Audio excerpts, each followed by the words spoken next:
Mass திரைப்படத்தின் 3ஆம் நாள் வசூல்.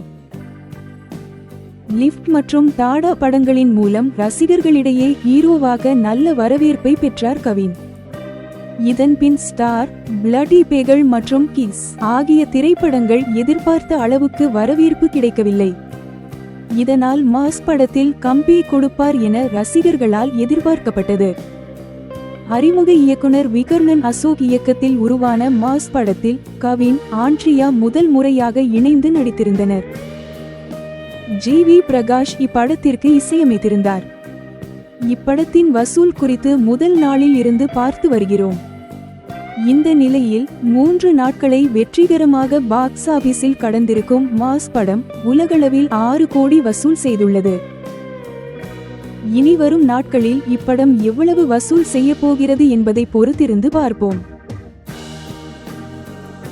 நன்றி நண்பர்களே. தொடர்ந்து இது போன்ற சினிமா செய்திகளை தெரிந்து கொள்ள எங்கள் சேனலை சப்ஸ்கிரைப் பண்ணுங்கள்.